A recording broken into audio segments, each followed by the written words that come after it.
ጣቴን የሚጠባ ሕፃን አይደለሁም። ከሆነም እዚህ ሰው ጋር መሆኑ የተለየ ተአምር ነበር ለኔ።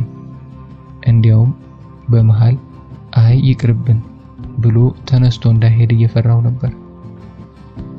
አጠቃላይ ለነገሩ አዲስ መሆኔና ድንገተኛ ነገር መሆኑ ከፈጠረብኝ መደነባበርና ጭንቀት ውጭ ይሄ ሰው ምንም ቢያደርገኝ ምንም ቅሬታ አልነበረኝም።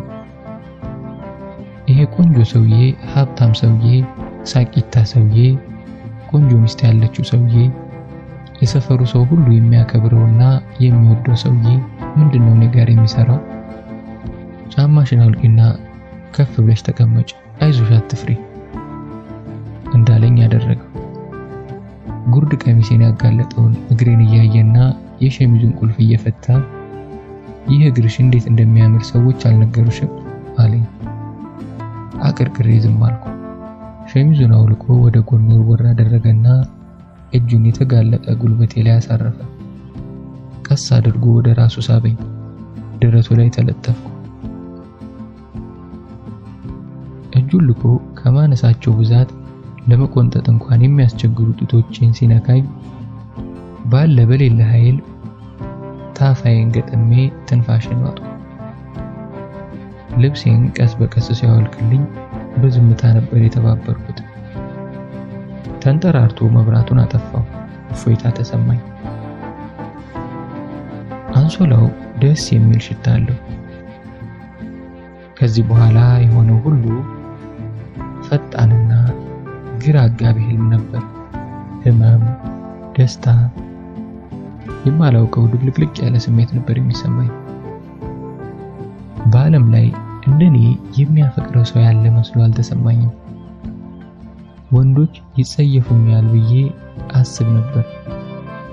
እንደዚህ አይነት ቆንጆ፣ ሀብታም፣ አገር ያደነቃት ውብ ሚስት ያለችው ሰውዬ ከንፈሬን፣ ጉንጬን፣ አንገቴን ቢስመኝ እንባዬ እየፈሰሰ በሁለት እጆቼ እስከ ቻልኩት ተጠምጥሜበት ሳላስበው ጋሽ አለምነህ አልኩት።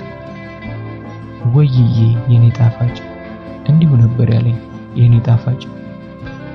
አግባኝ አልኩት።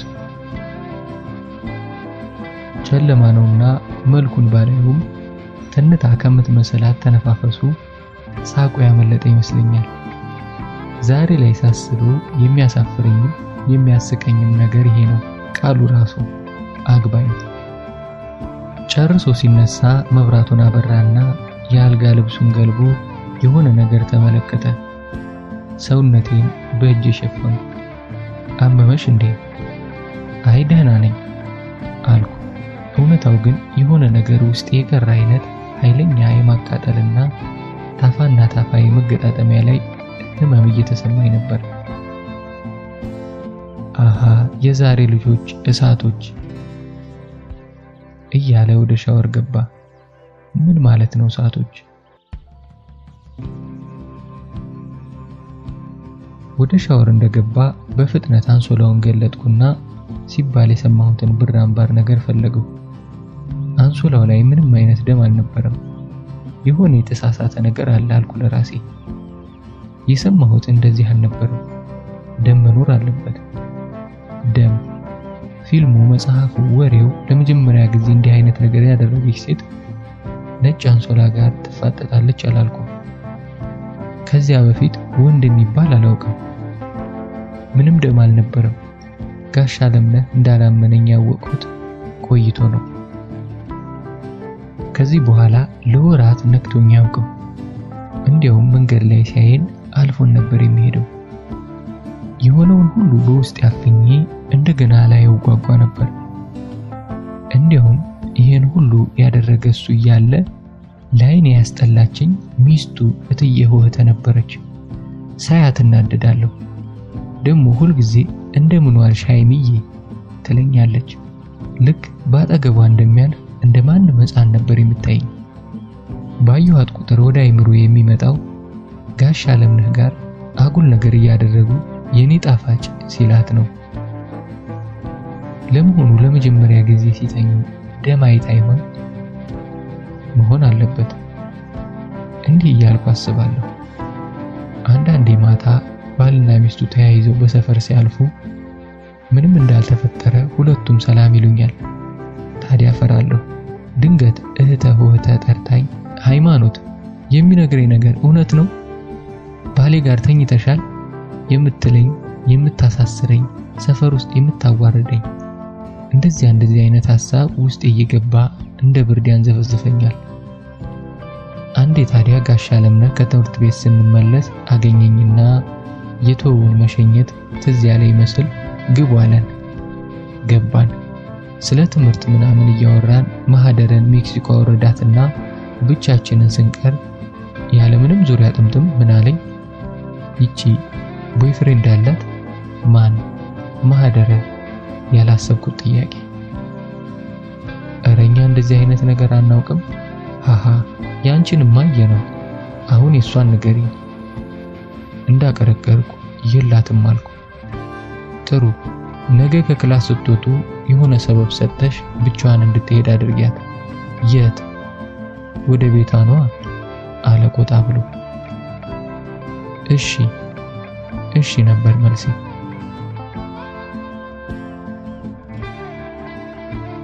የአስረኛ ክፍል ቁጣ። በቀጣዩ ቀን ማህደርን ከትምህርት ቤት ስንመለስ ቤተክርስቲያን ፕሮግራም ስላለኝ አልጠብቅሽም አልኳት። ቀደም ብዬ ስወጣ ታክሲ መቆሚያው ጋር ከመድረሱ በፊት የጋሻ አለምነህን መኪና ቆማ አየኋት። መንገዱን ተሻግሬ በሩቁ አንድ የቆመ መኪና ኋላ ሰው የምጠብቅ መስዬ ቆምኩ።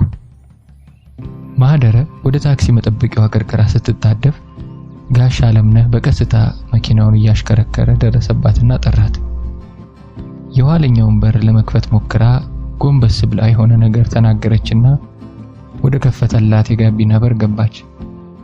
ውስጥ የቀረች ተስፋና መፈቀር እንባ ሆና ተንጠፈጠፈች። ወደ ጦር ኃይሎች ብረሪ አለኝ። ወደ ልደታ ፍርድ ቤት መሮጥ አማረኝ። ያችን ሚስቱን ባልሽ ማህደረ ጋር ሊተኛት ይዟት ሄደ ብሎ ነገር ማቀራቀር አማረኝ። ከታክሲ እንደወረድኩ እቤት ያልሄድኩም። ልደታ ቤተክርስቲያን ገብቼ እስኪወጣልኝ ተነፋረቀው። ቅናት አንገበገበኝ። ወደ ማታ አካባቢ ማህደረ ብስጭት ብው ብላ እቤት መጣች። የማውቃት ማህደረ አልነበረችም። አንቺ ያልክስክስ ሰውዬ ልሸኝች ብሎ አስገብቶ ጡቴን አልነካኝም መሰለሽ ብላ ተአምር የነገረችኝ ያህል አፈጠጠችብኝ። ማን ነው አልኩ እንዳላወቀ። ጋሻ አለምነህ ነዋ። ከሱ ብሎ ጋሼ። ምን? ይሄ ጨምላቃ ጠርጥሬ ነበር ብዬ አጋነንኩ እንደማያውቅ። አንቺማ ነግረሽ ነበር። እኔ ነኝ እንጂ ፋዞ። አሁን ሄጄ ለሚስቱ ነው የምነግራት። ነይ እንሂድ ብላ መንገድ ጀመረች። ከዚያም በፊት ከዚያም በኋላ ማህደረ እንደዚያ ተቆጥታ አይቻት አላውቅም። እንዴ ቆይ የሆነውን ንገሪኝ እንጂ ከዚያ እንወስናለን አልኳት። ስወጣ አግኝቶኝ ልሸኝሽ አለኝ። እንዲያውም ሃይሚም የለችም ብቻዬን ከመሄድ ገላገለኝ ብዬ ደስ አለኝ። በኋላ ልገባ ስል ጋቢና ግቢ አለኝ። አገር ሰላም ብዬ ዘው ትንሽ እንደሄድን ዛሬ ብቻችንን ተገናኘን የኔ ቆንጆ ብሎ በዚያ ሰፌድ እጁ ጡቴን አላፈሰኝ መሰለሽ። አውርዴ ብዬ ስጮህ ሊሟዘዝ ብጮህበት ብወራጭ ሊሰማኝ ነው። ጭራሽ ከመውረጃዬ ሊያሳልፈኝ። መኪናው ሳይቆም በሩን ልከፍት ስታገል እጄን ያዘኝ። በጥፍሪያን ቀይ ጠላ ፊቱን ተለተልኩለታ። ሳይወድ በግዱ ወደ ዳር ሲወጣ በስርዓት እንኳን አላቆምም። ወርጄ መሮጥ በይው። ደግ አደረግሽ የኔ ቆንጆ ብዬ አቀፍኳት። እሷ ግን አሁንም በእልህ እየተንሰቀሰቀችና እያለቀሰች ነበር። እንደ ሕፃን አባብዬ ለሚስቱ መንገሯን አስተውቋት። ሚስቱ ዳኛ ከስር መሰረቱ ላጣራ ብትል ጦሱ ሊተርፈኝ ነው ብዬ ለራሴን ፈርቼ ነው ነገሩ። ውስጤ ግን በደስታ አብዶ ነበር። አንዳንዴ ሁሉንም ሰው እንደራሳችን እናየለን። ማህደረም እንደኔ ተጎትታ ወደ አልጋው ትሄዳለች ብዬ ነበር።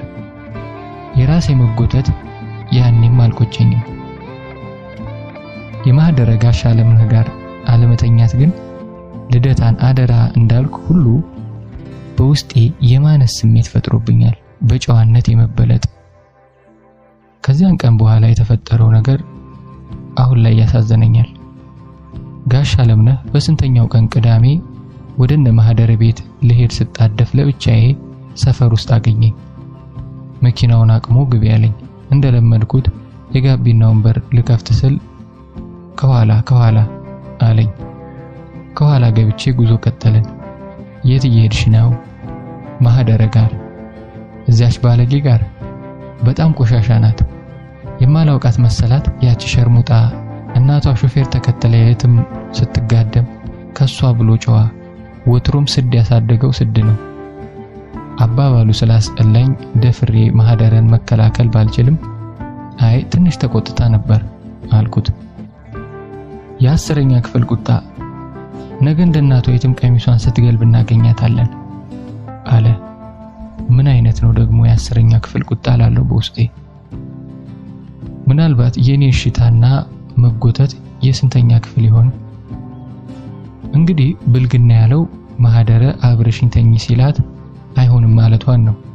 በዝምታ እየተጓዝን ዞር ብሎ አየኝ። ለምን እንዳየኝም አልገባኝም። ፊቱ ላይ ከአፍንጫው ጀምሮ ጺሙ ውስጥ የገባ የተተለተለ መስመር ነበር። የማህደረ ማስታወሻ። ምን ሆኜ ነው ብሏት ይሆን ለሚስቱ? ዝም ብሎ መንዳት ቀጠለ። የነ ማህደረን ሰፈር አልፎ ሲሄድ ምንም አላልኩም።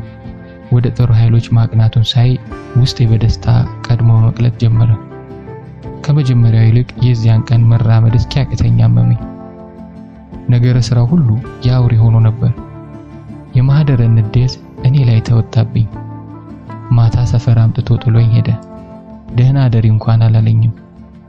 ሁለተኛ አላገኘውም ብዬ ለራሴ ማልኩ። ግን ከዚያን ቀን ጀምሮ ሲፈልግ እዚያ አልቤርጎ እየወሰደ እንደፈለገ ይዝናናብኝ ጀመር። አንዳንዴ ከቀጠረኝ ከትምህርት ቤት ሁሉ ዘግቼ ወጥቼ አብሬው ሄድ ነበር። ምን ተስፋ እንደማደርግ እንጃ፣ ግን ተስፋ አደርግ ነበር። 12ኛ ክፍል ጨርሼ ኮሌጅ እስክገባ ከ2 ዓመት በላይ ይሄ ነገር ቀጠለ። ማንም አያውቅም ነበር። ማህደረ እንኳን ይሄን አታውቅም ነበር። ተጣብቀው እንደተወለዱ መንትዮች የማትለየኝ ማህደረ ያን ሁሉ ጊዜ እንዴት እንደታወረች ባስብ እስከ ዛሬ እገረማለሁ። አገር ምድሩ በሚያውቀው መኪናው ድፍን ሜክሲኮና ልደታ የሚያውቀው ነጋዴ አንዲት ፍሬ ልጅ ሲያመላልስ እንዴት ወሬው ሚስቱ ጆሮ እንዳልደረሰ ሳስብ እገረማለሁ። ዳኛ ናትና ሲነገራት መረጃ ምስክር ምናምን ካላመጣችሁ አላምንም አለች ወይስ ለሙላ ቆንጆ እዚች ጋር ምንም አያደርግም ብለው ከወሬ አቅሜም አልበቃ ሆኜ ንቀው ተተውኝ። የ12ኛ ክፍል የዩኒቨርሲቲ መግቢያ ውጤት መጥቶልኝ ተደስቼ ባለሁበት ሰዓት አስደንጋጭ ነገር ተፈጠረ። አረገዝኩ። ለጋሽ አለምነህ ስነግረው ደነገጠ። ለመጀመሪያ ጊዜ እንደ ሰው አይቶ በስርዓት ምሳ ጋብዞ ቁጭ አድርጎ አወራኝ። ጽንሱ መውጣት አለበት ብሎ አሳመነኝ። ያን ሁሉ ነገር ማውራት አይጠበቅበትም ነበር እኮ። ዝም ብሎ አሶጩ ቢለኝ መልሴ እሽታ ነበር። ያኔ ግን በስርዓት ስላወራኝ ከጽንሱ መውረድ ይልቅ እኔ ጋር በአደባባይ ምሳ መብላቱን ነበር እንደ ትልቅ ክብር ያየሁት። አሁን ላይ ነው ፍርሃት መሆኑ የገባኝ። ታዲያ እስከ ዛሬ አስባለሁ ያን ያህል ሚስቱ ጋር ሲኖር ልጅ አልነበራቸውም።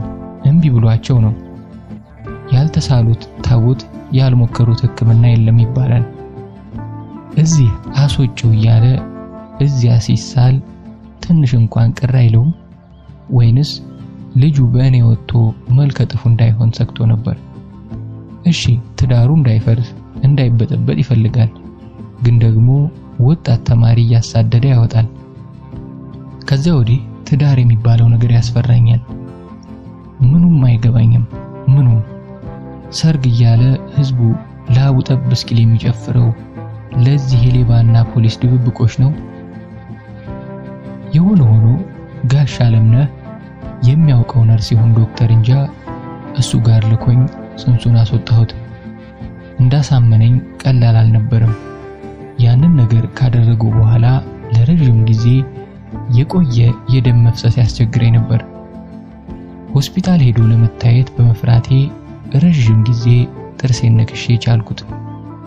ቆይቶ መጥፎ ጠረን ያለው ፈሳሽ ከማህፀኔ እየወጣ ሰው ፊት መቀመጥ እስክሳቀቅ ድረስ ሲረብሸኝ ደፍሬ ታየሁት።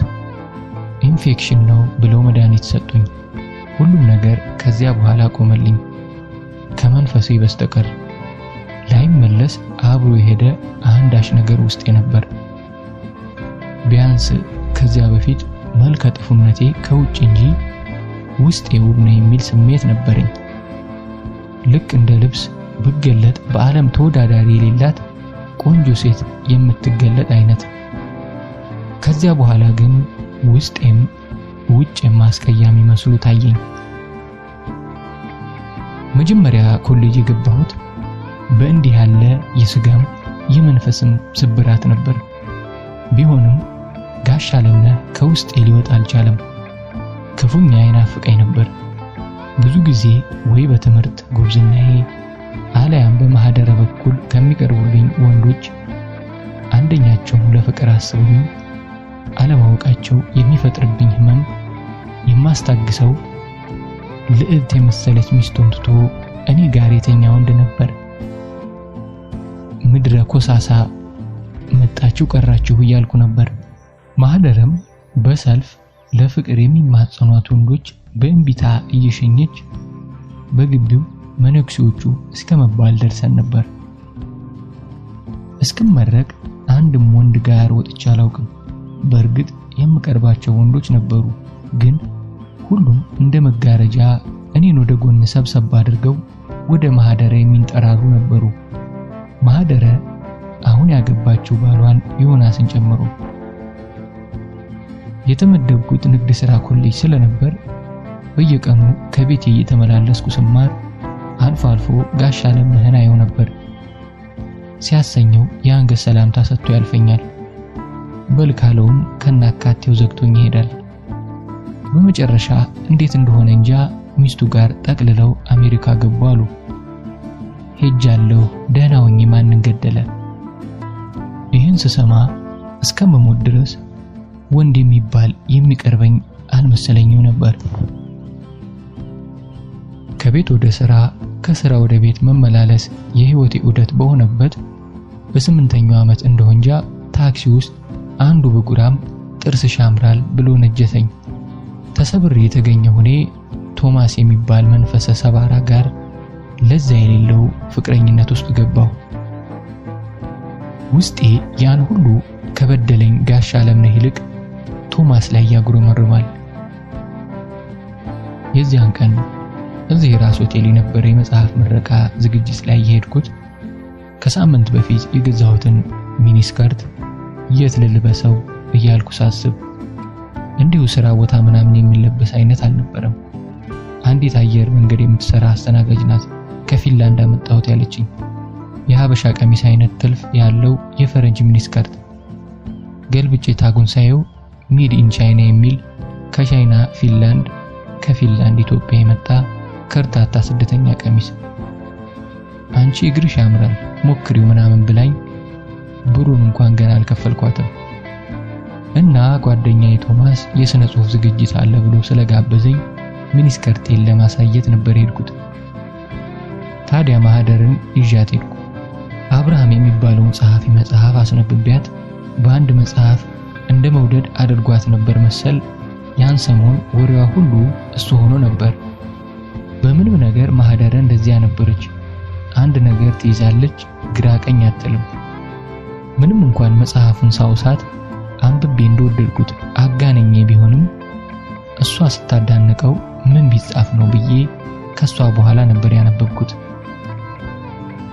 ሐዘን አልወድም ያለን መቻነሰን ሳቅ ከሚፈጥርብኝ ደስታ አልፎ ጥርሴን የማሳይበት አጋጣሚ ነው ለኔ።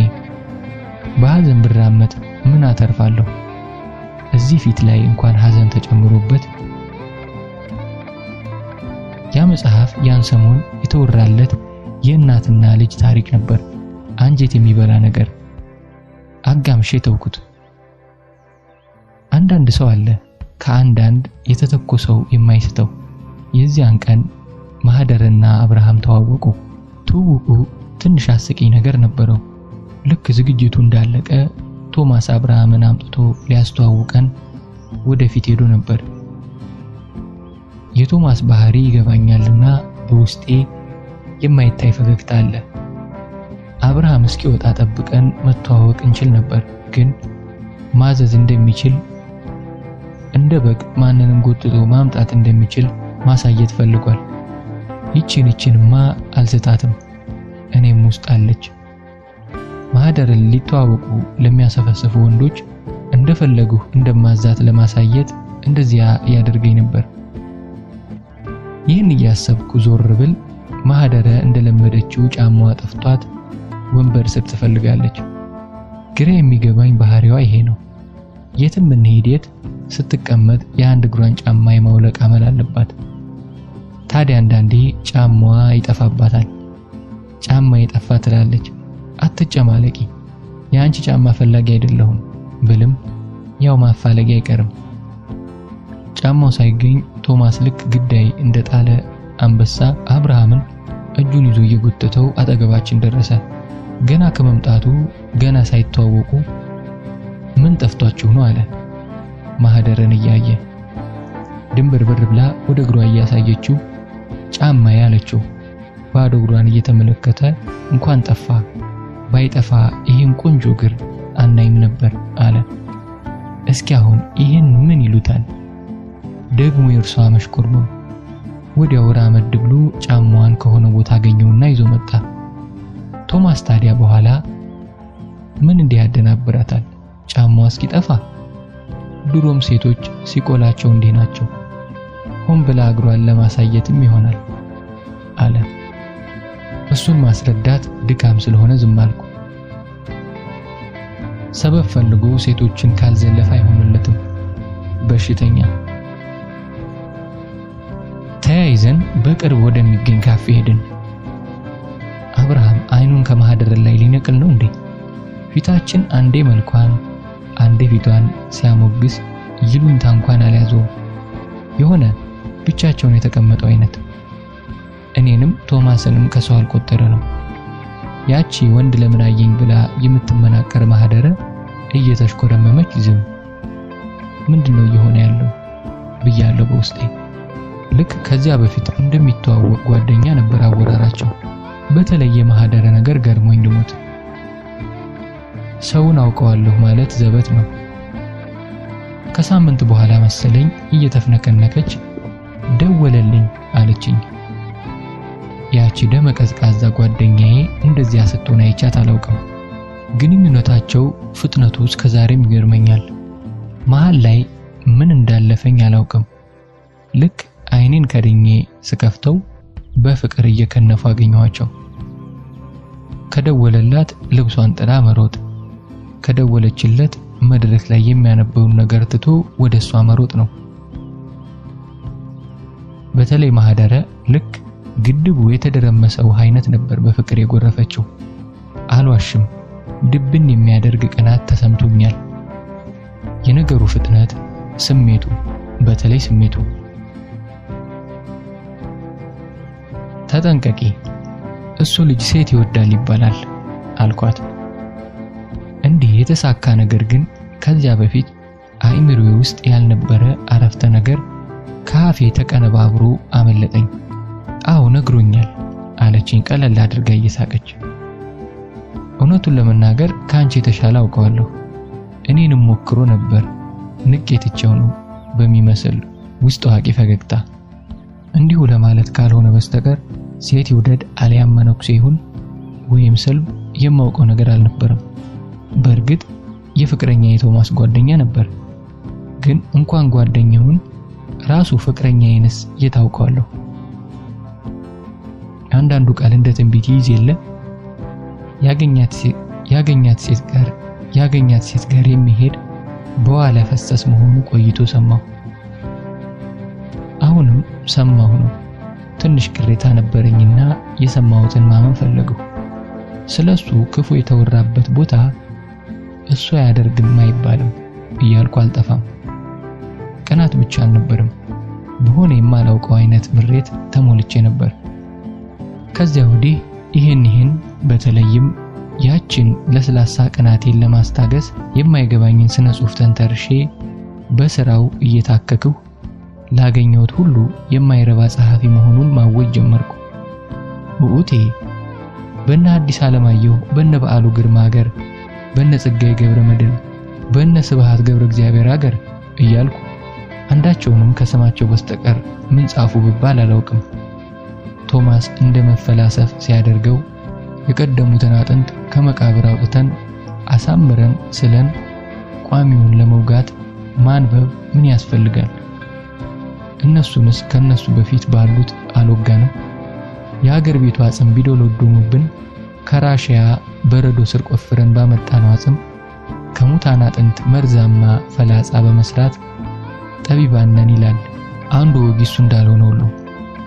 እናም በአጥንቶቹ ላይ ተረት እመርቅበታለሁ። ጋኖች አለቁና ምንትሶች ጋን ሆኑ። ሰው ቢታጣ ይመለመላል ጎባጣ።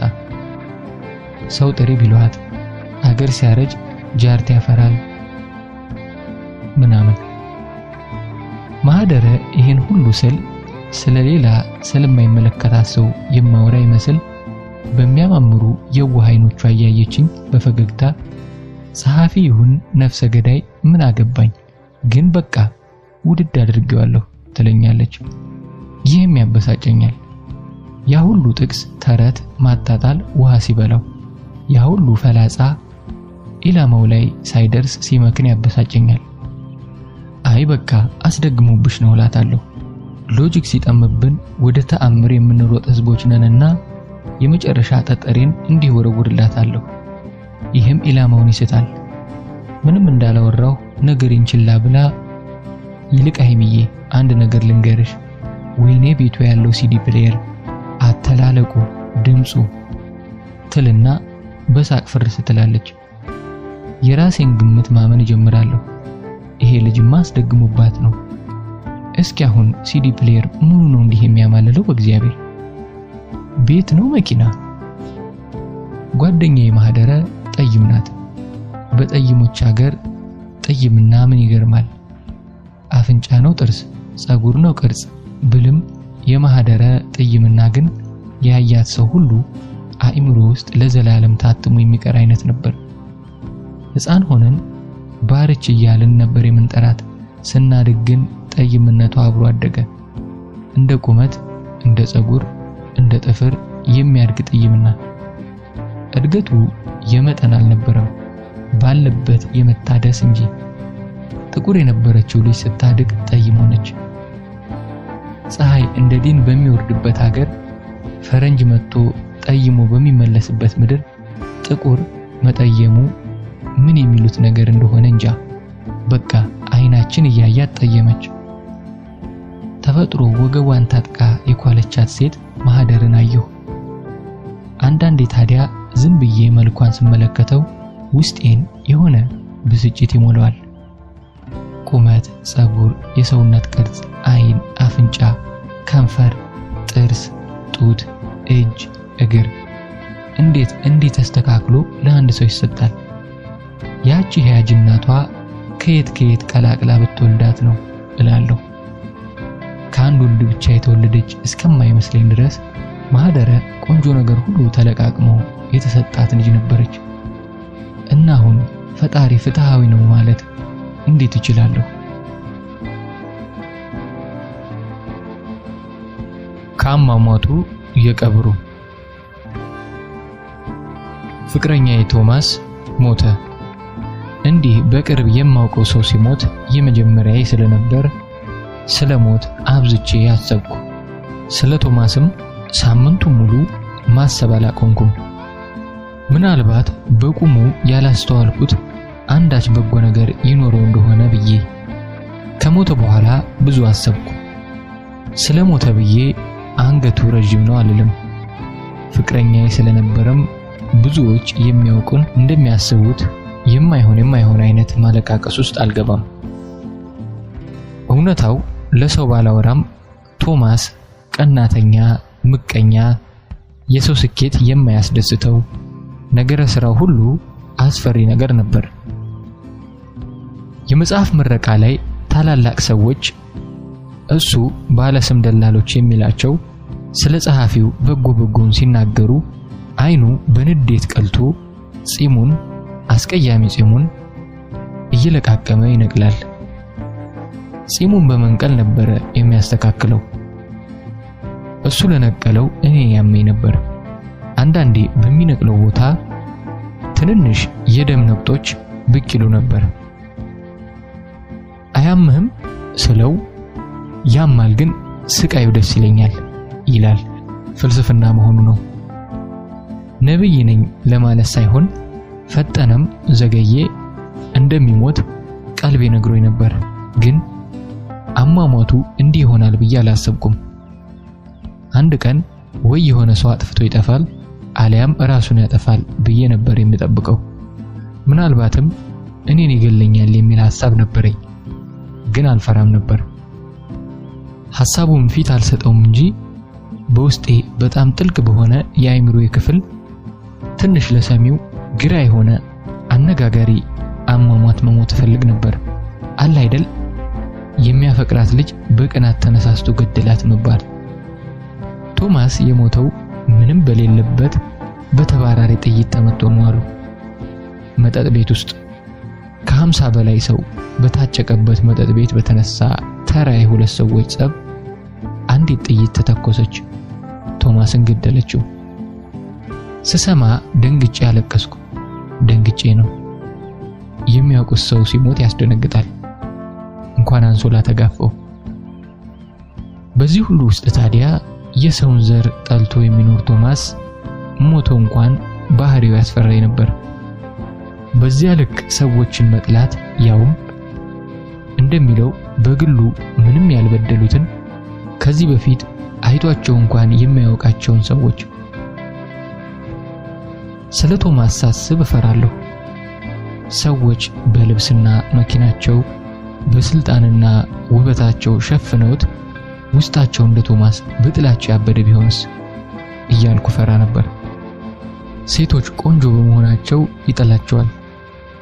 ወንዶች በሴት በመፈቀራቸው ይጠላቸዋል። ሕፃናት ሳይቀር ሳቃቸውና ፍንደቃቸው ያበሳጫቸዋል። ሁሉንም ሕፃናት ዲቃላ ነበር የሚላቸው። በዚህ ሁሉ ጥላቻ መሃል አብርሃምን ይወደው ነበር። ጅል ነው ይላል ጽሑፍስ ላይ እለዋለሁ። የማጥላላበት ሙያዊ ስድብ ከሱ ለመዋስ በጉጉት የኔ ታይፕ አይደለም፣ ግን አሪፍ ይጽፋል። ይቀርባል ግን ጠብ ትችት አይፈራም። ብዙም መታየት ምናምን አይወድም። ሴት ይወዳል። ሴቶች ደግሞ ይሻፍዱለታል። ምክንያቱም ሴት ይወዳል። ሁላችንም ሴት እንወዳለን።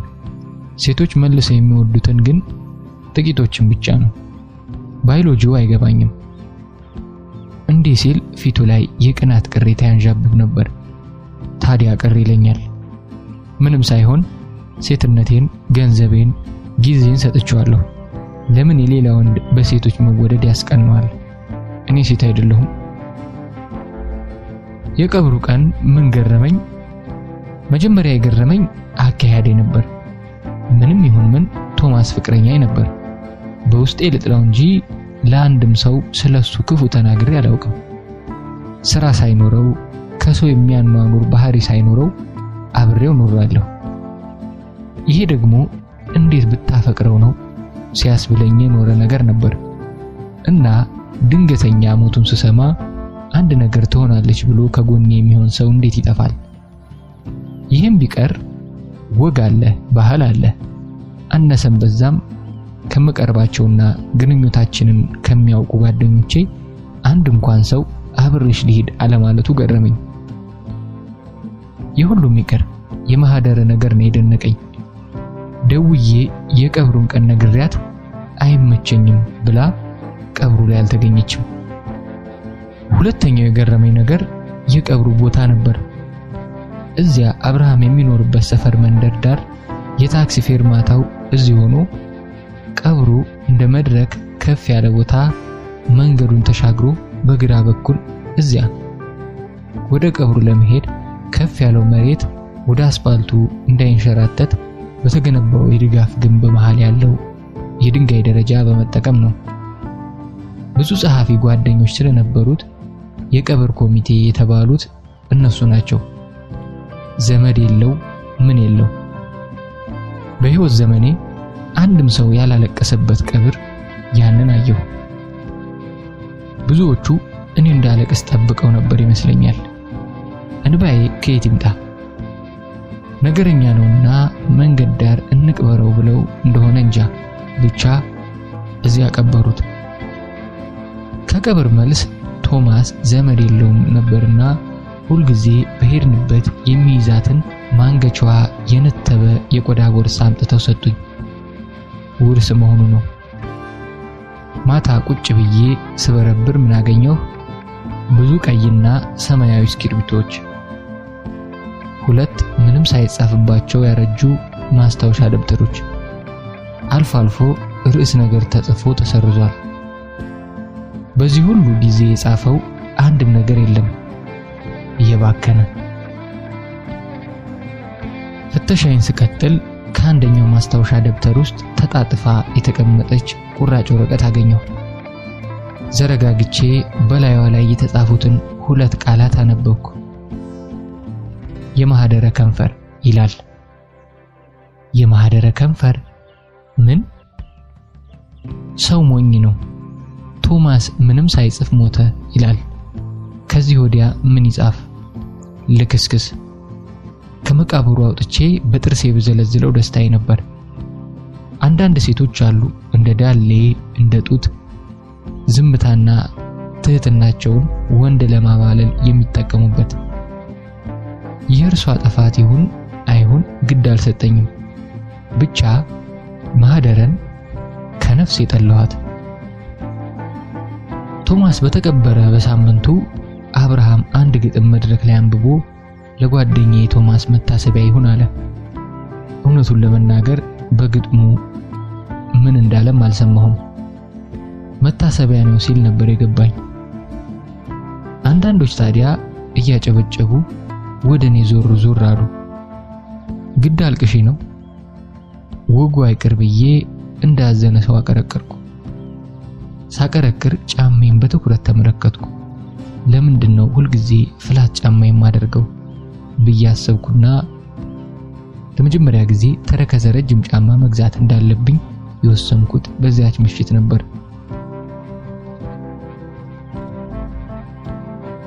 አበበ ጠላ ጠጣ።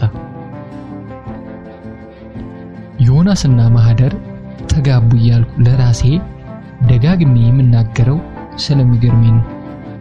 ባልተበየው እዚያ ንግድ ሥራ ኮሌጅ እያለን ትምህርቱን አቋርጦ ሱዳን እንደሄደ ነበር የሰማሁት። ቤት ዞሮ አሜሪካ እንደገባ እንጃለት። ማህደረ ጋር እንዴት እንደተገናኙ እንዴት እስከ ጋብቻ እንደደረሱም አላውቅም። አንድ ቀን እንኳን ስሙን አንስተነው አናውቅም። ለኔ ተአምር ነበር።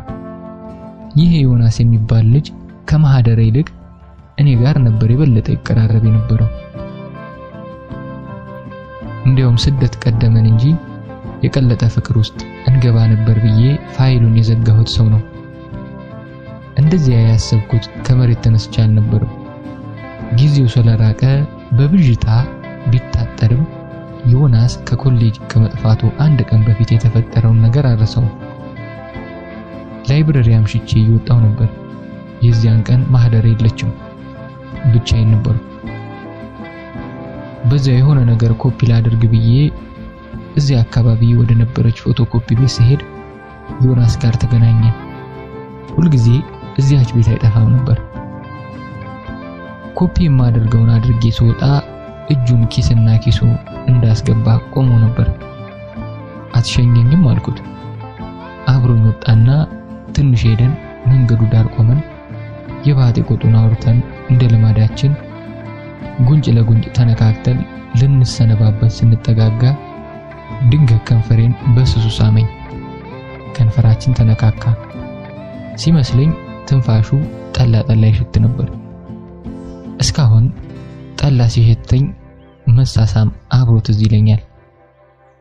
ሰዎች ጠላ ሊጠጡ ከንፈራቸውን ሲያሙጠሙጡ ጠላውን የሚስሙት ነው የሚመስለኝ። ያሳሳሙ ፍጥነት እንደ ሳመኝ እንኳን እስከ ጠረጠር ግራ አጋብቶኝ ነበር። አልተቆጣሁትም። አጋጣሚ ይሁን ፈልጎ ስላልገባኝ ከደገመው ብዬ ዝም ብዬ ቆምኩ። ምንም እንዳልተፈጠረ ቻው በቃ ብሎኝ ወደ ፎቶኮፒው ተመለሰ። ግራ ተጋብቼ ከቆምኩበት ሳልነቃነቅ ዝም ብዬ ከኋላው አየሁት። አንዴ እንኳን ሳይዞር እየተጣደፈ ወደ ፎቶኮፒ ቤቱ ገባ። በቀጣዮቹ ቀናት የሆነ ነገር በመካከላችን እንደሚፈጠር ተስፋ አድርጌ ነበር። የተፈጠረው ነገር ግን ፈጽሞ ያልጠበቅኩት ነገር ሆነ። ጠፋ ተባለ። በቃ ወደዚያ ግቢ ዝር ሳይል 15 ቀን አለፈው። በኋላ ወደ ሱዳን ተሰደደ የሚል ወሬ ተናፈሰ። ስሞኝ ጠፋ። 10 ምናምን ዓመት የማትታወስ የማይክሮ ሰከንድ መሳም። ታዲያ አጠራጠራለሁ። እንደለመደው ጉንጬን ሊስመኝ የላከው ከንፈሩን ሳላስበው ዞሬ